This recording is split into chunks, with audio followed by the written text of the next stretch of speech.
that's all you really need to get started, and that's all we did. Typewriter Back then. Oh, we're so close behind you there. Well, it was better. It's usually a wax tablet and stylo, but.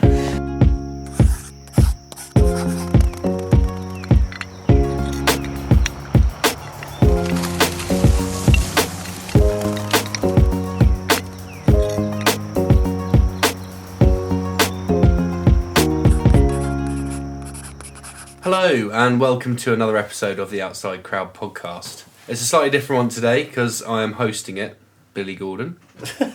And here with us we have Ryan. Yo! And JB. Hello. The reason for me hosting it is because we want to ask JB a few questions today because of his extensive knowledge in business.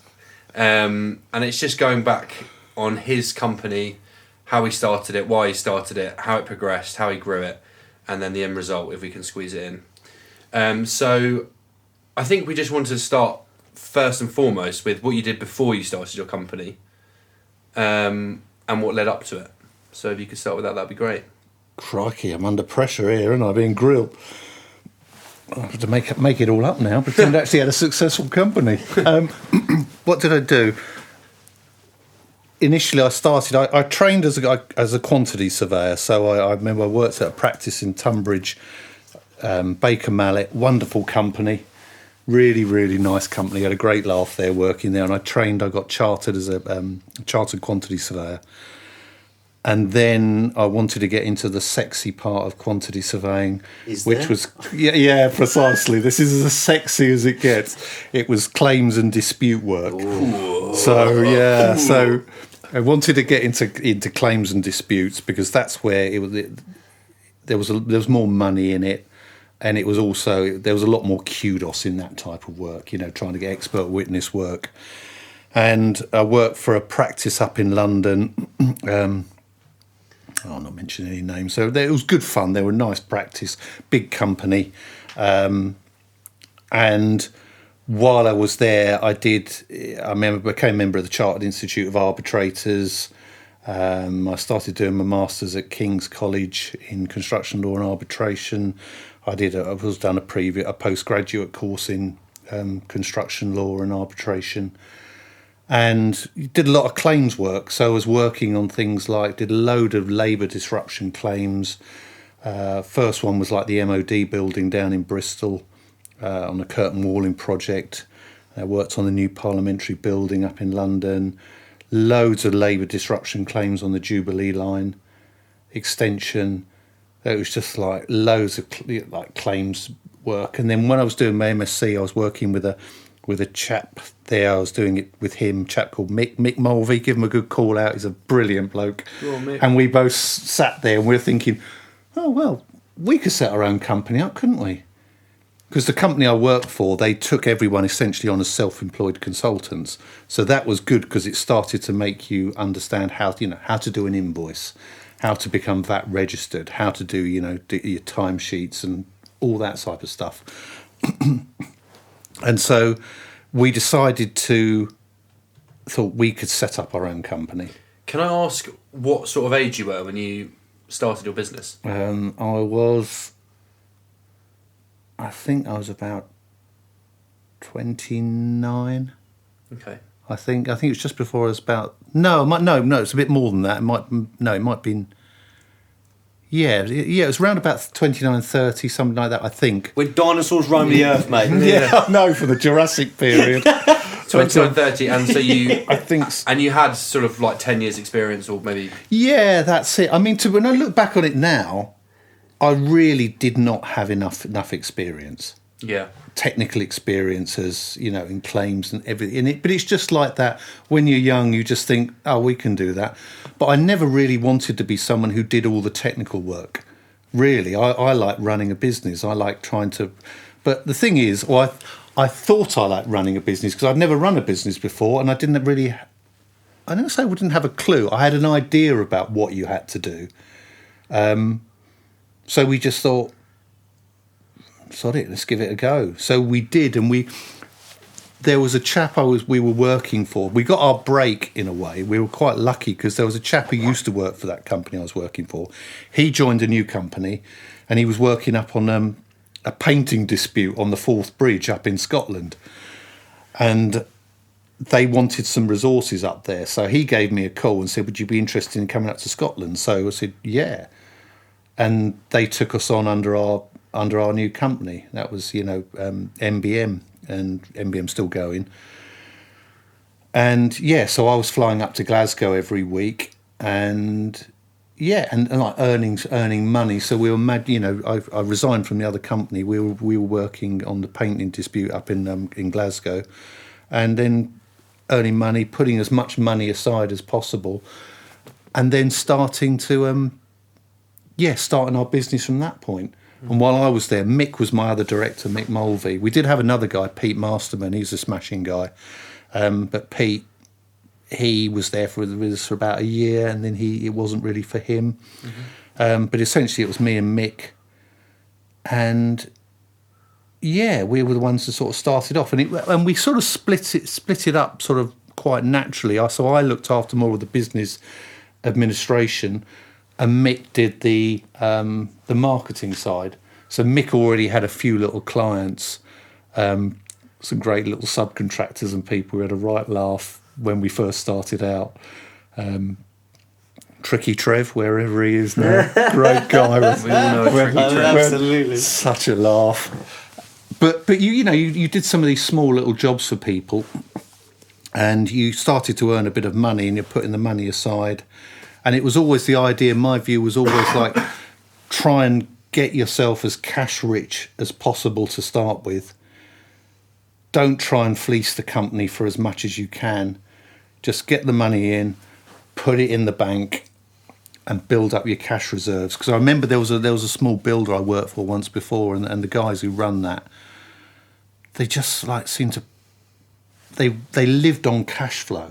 Yeah. So as soon as they got money in, it was spent. It was like they had TVRs, they had all the flash cars, everything like that, flash houses, and it's like, and as soon as one job, which they were relying on, they won the job. I remember this was in one of the old sort of financial crisis times in the early 90s, I think. The job, they won it, but after a period of time, the client decided not to go ahead with it. And because of that, the whole plan's just boof, and the company, I think, folded. And all the stuff that they've got, everything was just bought on, essentially on credit. So that's why I always just sort of thought, well, hang on, cash rich, don't rely on bloody cash flow all the time. Build up as much behind you as possible so that you've got enough to be able to support yourself. And a lot of it is like we sacrificed to start off with just to get money in the bank. Yeah. So the first sort of couple of years or so was just trying to get as much in the bank as possible. I don't know exactly. I don't know about the runnings of a quantity surveying company. I don't know what the costs are. I semi know what the costs are involved in landscaping, and obviously I know tree surgery and garden maintenance, that sort of thing. But was there an initial big cost to starting the company, or do you didn't need much? And what are the monthly costs high when you first start, or could you keep that all fairly low? No, I think that's the one good thing with consultancy is you haven't got a lot of startup costs. If you're just you and a laptop. Yeah. That's all you really need to get started, and that's all we did. Typewriter back then. Oh, we're so close behind you there. Well, it was better. It's usually a wax tablet and stylo, but no, you don't need a lot, and that's one advantage. And the other thing is, within especially in dispute type work, most of the work was charged on an hourly rate. So if you knew what your cost was, if you knew what your how much you're going to get paid each month, you can immediately see what your margin is. And if you haven't got much in the way of overheads, you can think, right, okay, pay me, I've got this amount left over, boof, into the bank. And that's what we did, and we just built up our funds. So the startup costs were really low, and that was great. Yeah. It only started once, I think after about 6 months or so, Mick came up to Glasgow for a bit as well. But I don't think he enjoyed that as much as I did. I love working up there. It was great fun. But he came back, and we opened up a small office in Barking in Trocal House with Dodgy Reg, who was the landlord there. All these dodgy people. He was a smashing bloke, Dodgy Reg. But we had a little one room office, and then we also got a little admin assistant. She wasn't little, but she was normal size, but she had a part-time and sort of helped doing some of the day-to-day admin stuff. And then after, I did 2 jobs up in Glasgow. I worked on, the Forth Bridge, this big painting dispute, and then I worked on Glasgow Royal Infirmary. We had a dispute there. And then after that, we came back, and then we got another break, which was we pitched for a job on the Jubilee line. It's funny, it was a labour disruption claim. There was 2 stations, London Bridge Station and one other, and we got this job. It was working for sort of M&E people and the controls people as well, and it was and also some of the fire ducting people, and it was a real good sort of. I don't say it was good financially, but it was also just a good job to have on your portfolio as well. So and it was a nice chunk of work as well. So I think we had probably about 3-4 months worth of work, and that then gave us time to be able to do some marketing, get our business systems up as well. So you were working hard during the day to get all the labour disruption, the jobs done. And then sort of, evenings and things like that, trying to get set up systems, setting up timesheets, setting up, plan the actual forecasting and all this type of stuff.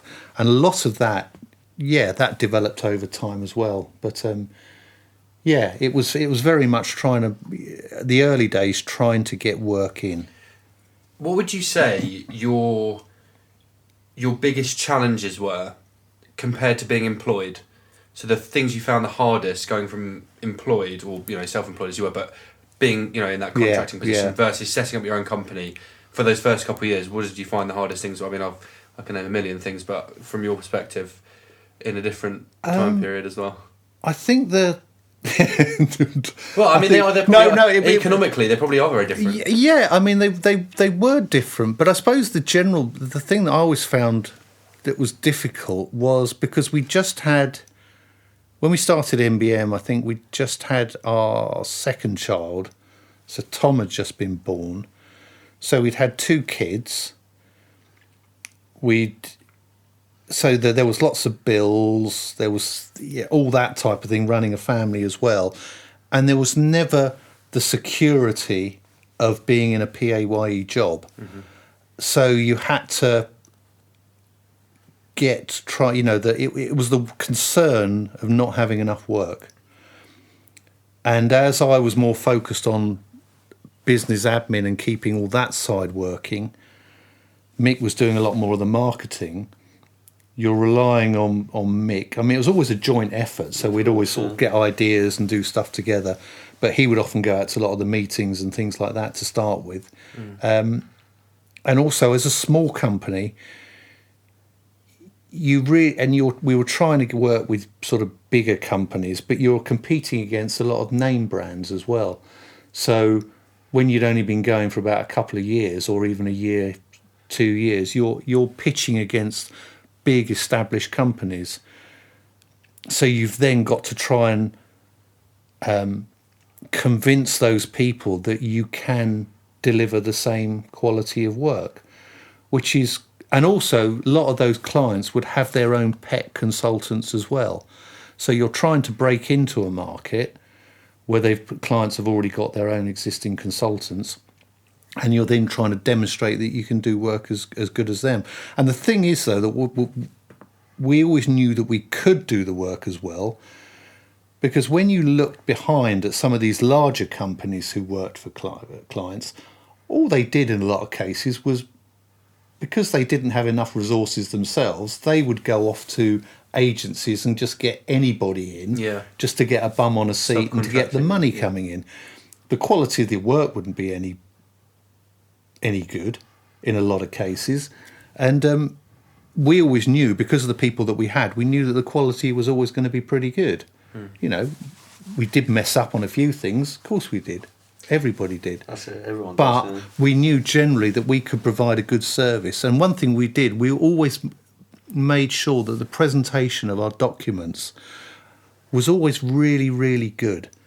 And I always think that's important, just presenting what you're doing and what you put forward. It really represents you, because if someone gets something in front of you, it's a proposal, then that says everything about you. And if you've got a shitty little bit of paper that's not checked, or it's got no sort of nice design on the front, or you haven't taken much care about it, then that's the first impression. And I'd think, well, if they can't care about their proposals and they don't care about what it looks like, then what's the job going to be like? I actually read something quite interesting the other day about someone had done a study on how likely you are to pick someone to use for a job based on their appearance. And that's not necessarily whether they're good looking or not. If you turn up and you're scruffy and you're covered in crap, you're actually far less likely to win a job. Yeah. If you just bring a change of clothes and you're looking presentable, then you're more likely to win that job. But I suppose that goes down to the same thing as documents. Yeah. If you're sending over crappy looking stuff, you could probably extrapolate that into so many areas. Yeah, you can. I mean, it was things like, in the sort of environment we worked in, it was always generally suits and ties and things like that at that time. But we'd always look at documents as well. And there's also sort of those subliminal things like the weight of the paper. And little things like that give a subliminal impression about whether you've got quality or not. Well, that's the same. It's the same as restaurants do when they're serving food. They'll have a higher quality review if their knives and forks are heavier.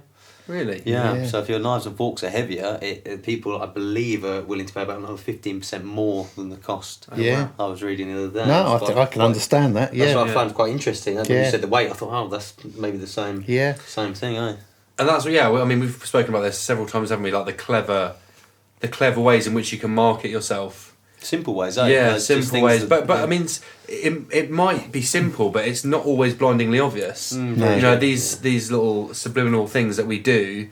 I mean, some of the big advertising agencies would be very good at it, but obviously we're not. Yeah. And it's good to know those kind of things, isn't it? And just the weight of the paper and presenting yourself correctly. I'll actually do a concrete slab next time. I'll give it to him. Yeah, but that leads me very nicely onto my next question about. So you were just you and your business partner and one admin person for how long would that? What did we do? There was me, Mick, and then we had, I think then Tim came on board.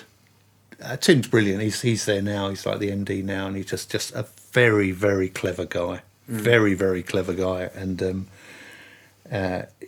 he was brilliant, really nice, very loyal, really in with the company, and just very, very talented. He was a delay analyst, so he did a lot of the EOT work, which was really good. So we had Tim. Then we took on another guy to try and this is, I think, where we learned a few things as well. We took on another guy to try and do some marketing for us as well, to do some fee earning work and to do some marketing. And then he wanted like a lot of money back then. And we're thinking, crikey, can we afford this? And it's like, okay, but he says he's got a lot of contacts and all this. And then he was a nice guy, but nothing came out of it. And it was like, what are we getting for this? What was he doing for marketing? Sending sort of letters round to some of the people that he knew. Right. But bearing in mind, at this stage, we knew bugger all about marketing. Yeah. Really, we didn't really know how to approach it and what you needed to do. So we thought, well, someone with more experience who's worked at a bigger company, he'll be able to sort of give us some ideas and give us some leads into some other companies. And it was just like, what we just found was like, well, not really doing anything more than we could have done. And he didn't really get any success. But one thing that he did, in the end, we had to get him on some fee earning work because we just couldn't afford to pay him, without him covering his costs. Now, my usual rule with business was like, if we've got someone in there, make sure they're covering their cost all the time. Otherwise, they're just an overhead and they're a drain on your resources. Mm-hmm. But we got him in with a client, and then we were sitting there thinking, crikey, he's not that good as a quantity surveyor, really, is he? And he's like, crikey, what he's doing, he's like, that's not really very good. And he was with this client for a few months or so, it must have been about 4 or 5 months, and we were concerned about what he was doing, the quality of his work. So we took him out. And then the client was well pissed off that we took him out because the client really got on with him. And it was like he was sort of saying, giving us a hard time that we took the bloke out, even though we knew the quality of the work wasn't up to what we would expect as our standards. So you start to realise there's all these things you learn about, dealing with personalities, how personalities fit within companies, what clients actually want. There's a lot more to it, and we were still very naive and very green. Mm. So how do you think you grew it from what it was then into what it is now? What this melting... Yeah, I mean, I don't want to sort of overplay things in terms of how it was. It was always a very sort of successful company in terms... It was always profitable. We got through some very tough times as well. But the approach to growing it was we always wanted to work... We knew the type of clients that we wanted to work for. Mm-hmm. So we wanted to work for, specialist subcontractors. We obviously wanted to work for some of the name brands, like the Balfour Beatties, the Kias, all the big sort of companies. And we did that. And I think how did we grow it? A lot of it was just doing the usual sort of things. I mean, you're trying to build your network. So you're out a lot of the time networking at events.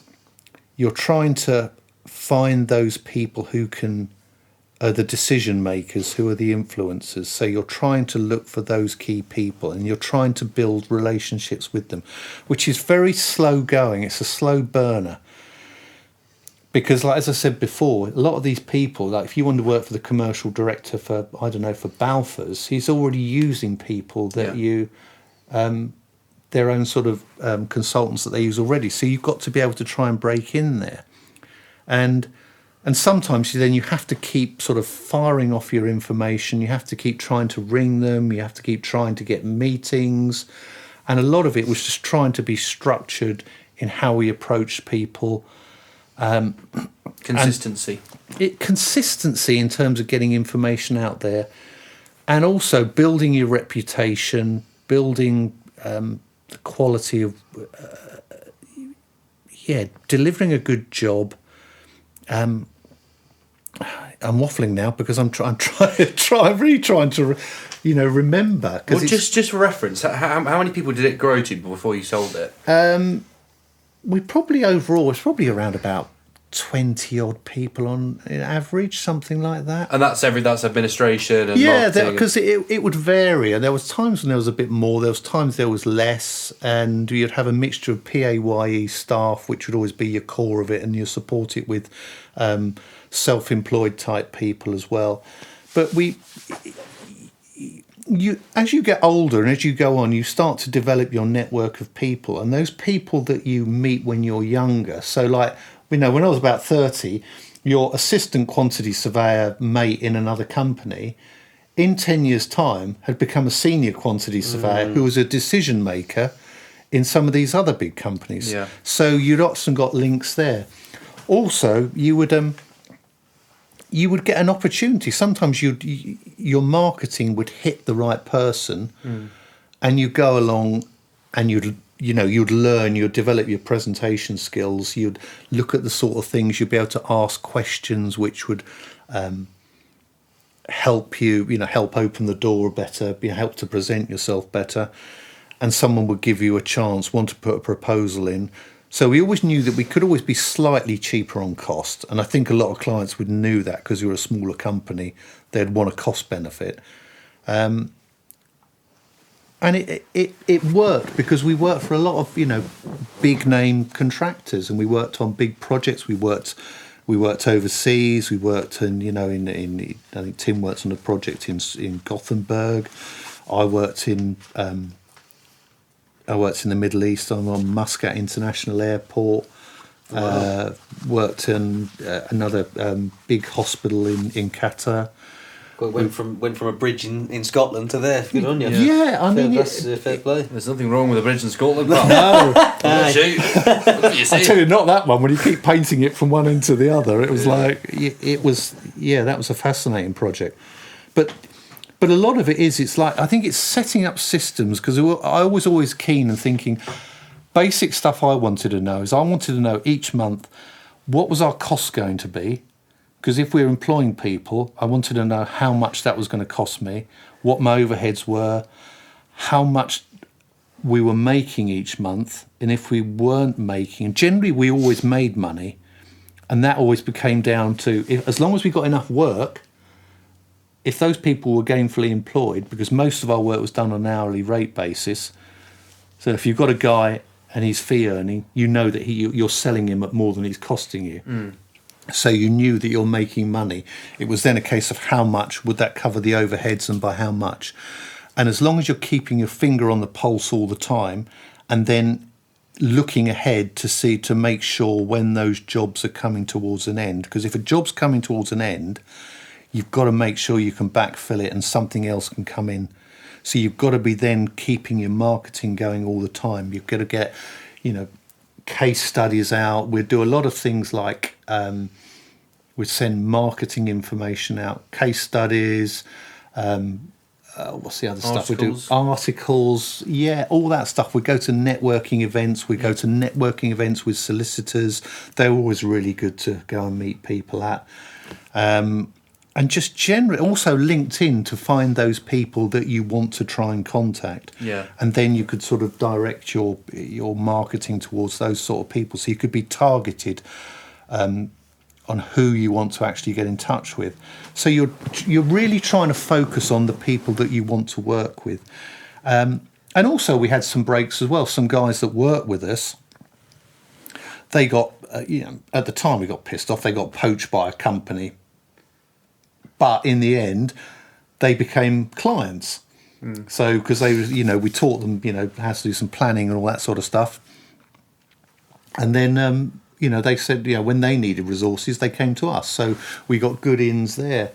So you do. I think as long as you're consistent and you're building things, building relationships, building your network, and just keeping your eye on the pulse all the time. I think you've really got to be on top of your business all the time, understanding exactly what you're doing, how much you're making, where you're making it, who's making money, who's costing you money. Then you can start to make decisions going forward. What can you afford to do? Can you, at one point we got to the point where we could afford to take on this guy on a part-time basis. And he was about £1,000 a day he wanted, but he had some good ins with some various people, so we could afford that. And that helped us get some links with certain other companies.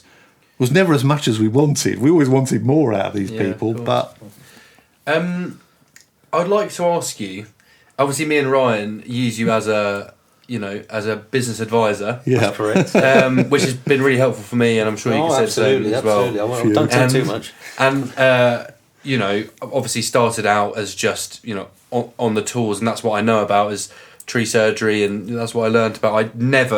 I didn't do business studies or anything like that. I've just sort of made it up for the first part, but I've obviously increased in somewhat knowledge since you've started helping me out, which has been really, really helpful. Did you have anyone like that coming in to advise you on how to do business or how to run the business, or specific people just to help you do marketing, that sort of thing? Or did you just sort of learn it on your own? No, we did it. We did it all ourselves, and I think our naivety of youth was just the fact that we thought we always thought we could do it better than anybody else.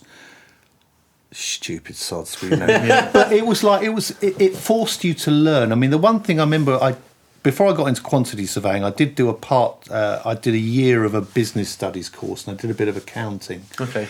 But all that sort of taught me more was like things like setting up sets of like ledgers. So I wanted to be able to see cost coding things as well, so you could understand.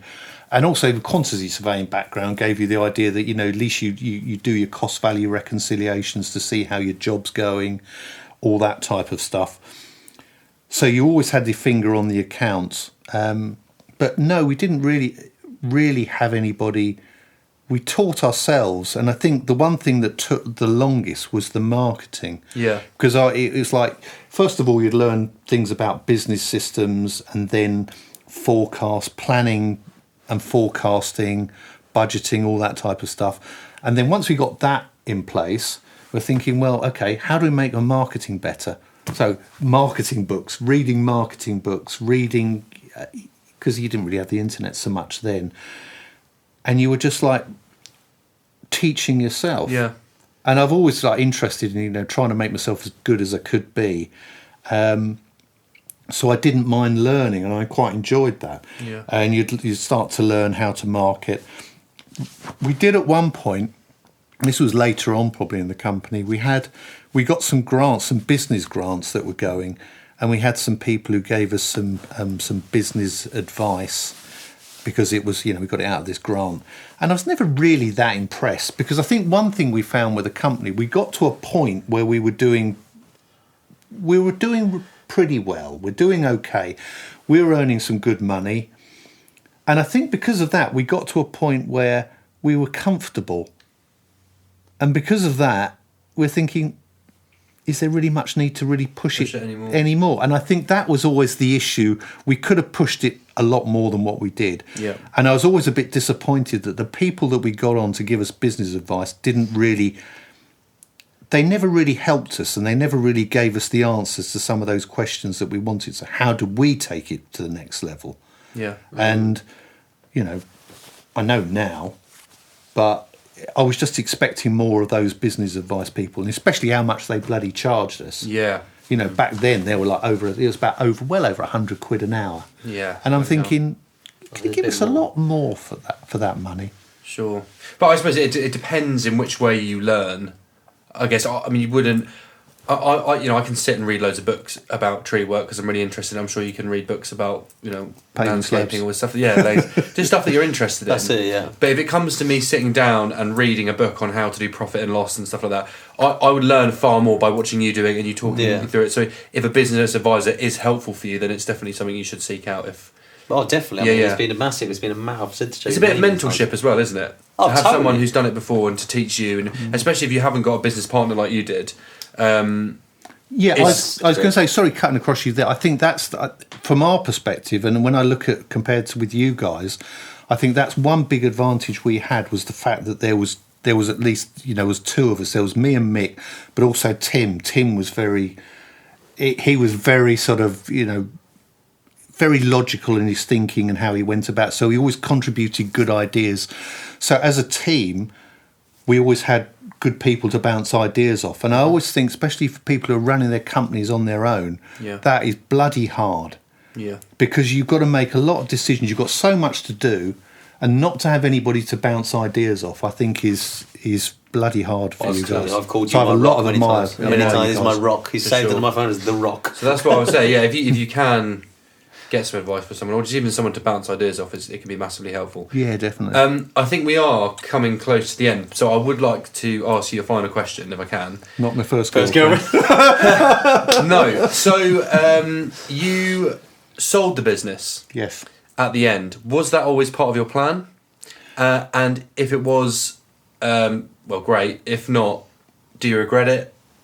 No, I suppose that's one thing that I learned, because I mean, and to be fair, I suppose because quite often people do start a business with the plan to sell it, don't they? Yeah, they do.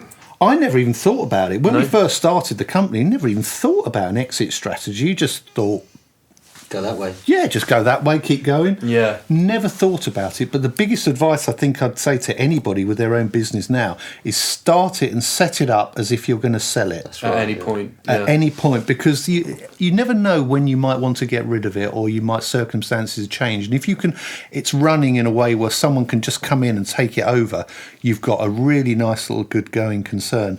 And it was only really that we thought about, or getting out is more because I was just getting disillusioned with that. I found it quite stressful doing the some of like the technical work. I didn't enjoy that. I like the business side, and I didn't really enjoy quantity surveying, to be honest. And I was just really happy just to fold the company, but I think it was more Tim's idea. He always comes up with good ideas. Yeah, to sell it, and we put it on the market. And it worked really well. And this smashing company came in and sort of bought our sort of shares out. But Tim's still there, bought my share out. And they're a lovely company, really nice. And the one thing is, because you're always hoping, because they're a bigger organisation, This was a company called Cyvesk, you can see on the website. They're a really smashing firm from South Africa. And you're hoping that they could use their expertise to help take the company to a bigger platform than what we could. Yeah. And that's what you'd like to see. And I think it's in good hands now. I mean, Tim's very, very capable. They've got some great people there. They're a good company. So I don't know what their plans are with the company now going forward. But from my perspective, no, I never really thought about selling it, only until sort of like towards the end. But it had always been run in a way where it was fairly as if it could be sold. So when this company came in and they did their due diligence, there wasn't really a lot that we had to do. It's more a case of, well, everything's on the server. Have a look at it. If you've got any questions, let us know. Ask us. Sure. And it went through, pretty smoothly. And so do you regret it, or are you pleased you did it? Do you feel like you got out at a good time? I got out at a very good time, I think, because it was just before COVID. And do I regret it? No, I don't regret it at all, because it was like I don't really enjoy that work anymore. I did it took me a bit of time to get used to it, because you're still looking over your shoulder and thinking, well, that's my company. Yeah. What are you doing? And why aren't you calling me up and asking me about it? And you've got to get used to that and thinking, well, no, that's gone now. And I'm glad. I don't regret it. I wish them all the very best. They're a lovely company. Well, I don't regret it, because I tell you what, I'm glad you're around. But I tell you, practical things, you do regret it, because I mean the earnings were pretty good. Yeah, that's the one thing I sort of miss. But then again, it's a completely different lifestyle now, and I enjoy this lifestyle. I've got more flexibility in what I do. I mean, I'm a gym instructor up the road as well. I enjoy that. But a more relaxed pace. Yeah, it is. But I want to sort of like give something back as well, because I've done well out of what I've done. I mean, I'm not saying you're mega wealth or anything like that, but you've got enough time to be able to commit to other people. Yeah. And you want to see them grow their businesses successfully, because I don't know, I really enjoy that, passing on a bit of knowledge if I can. I mean, not to say I know everything, I don't. There's loads of things I don't know, and I learn a lot from you guys. So hopefully, though, I just enjoy it as it is now, and I'm pleased I got out, and it's all gone well. That's cool. Well, I've said it's fascinating to listen to. It's to speak to someone who's grow a business to sort of 20 people, which is obviously I don't know about you, but the aim, isn't it? Really? Yeah, that is. And I when myself and Jamie are talking, I do often think, when Jamie's looking at me talking to me, I do often think, okay, right, because like you said, we know the tools, know this, and I think, hang on, this person is sharing this knowledge with you, listen, because it's coming from a genuine place. It's coming from, as JB said, he learnt it the hard way. And it's like, I've made my life hard enough, don't even get it harder. Yeah, so if you can leave off that, it's massively helpful. But I couldn't lay a paving slab or cut a tree down, cut my hand off. Nowhere near a tree. I'm never lending you a chainsaw. Never, ever. Wheelbarrow wouldn't give him. It's true. Well, with that, I think it's time to end today's podcast, which I've enjoyed. So thanks to JB. Thank you. And thanks to Ryan, and we'll see you. Sorry, go on. Cut me out, cheerio. Hang on, bye. Yeah, whatever. And we'll see you next time on the Outside Crowd podcast. Thank you very much.